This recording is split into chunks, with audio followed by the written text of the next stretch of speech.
Just 25, her whole life ahead of her, but a life already mapped out, dictated by tradition and the demands of service. Dream, dream, dream. Rose and Edna, her contemporaries, their lives freer, but they told me always linked to the woman who was their queen. With all your charms, whenever I want you, all I have to do is dream.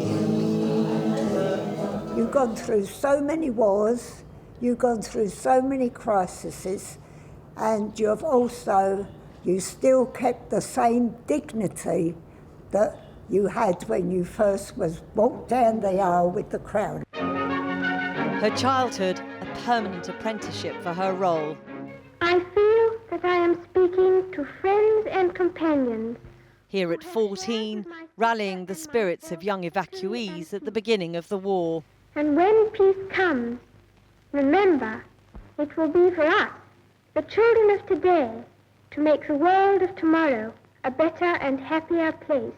1943, and at her Towards the end of the war, the princess took a more hands-on role, joining the Auxiliary Territorial Service. She passed out as a fully qualified driver, having gone through the mill just like anybody else. 94-year-old Alice Woodgate trained and served alongside her. She says she remembers Princess Elizabeth's early tentative steps, dance steps indeed, to becoming a more approachable monarch. She was sitting on a thing with all this security around her, and she was looking at us, so I got hold of her. I said, come down and dance. And they said, mustn't. So I said, come on, and she got down and danced. And all the tears was coming down her face because she was mixing with us. And she enjoyed herself. By the time the Queen was celebrating her Silver Jubilee, the world had changed, and her role in it was changing too. Distance from the people she served diminishing.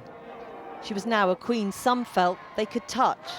A small boy broke through the barriers but was whisked away. Almost. I think they're less stiff-necked and we're better for it, without a doubt. Because you feel that if you saw her, you could talk to her and say, like, I really don't agree with this, and she'd listen to you. But the others would have said to the tower. But away from the street parties of the Jubilee year, signs that the age of deference was disappearing. The Queen and her family were to go on to face testing times. In 1992, Charles and Diana announced plans to divorce. Prince Andrew and his wife Sarah were splashed across the tabloids, and her beloved Windsor Castle was engulfed in flames. In the words of one of my more sympathetic correspondents, it has turned out to be an annus horribilis. It was the death of Princess Diana and the Queen's response to it, which saw her exposed to public criticism like never before. That was a little black mark. Yeah, that really was, yeah. Little black mark. Rightly or wrongly, I think Diana changed our royal family, without any doubt at all. She made them realise about the public.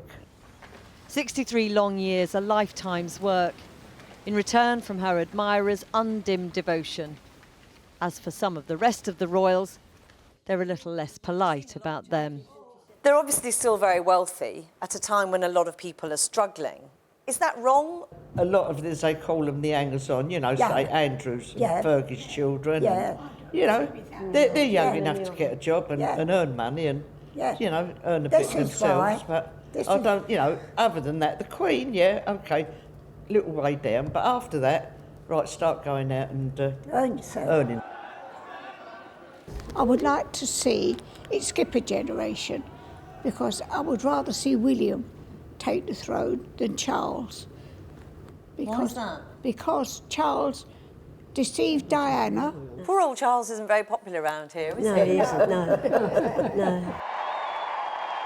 As she continues to head a family with 3 generations of potential successors, the question is, can the royals sustain the support they've had since she first took the throne 6 decades ago? The sweetest queen the world's ever seen.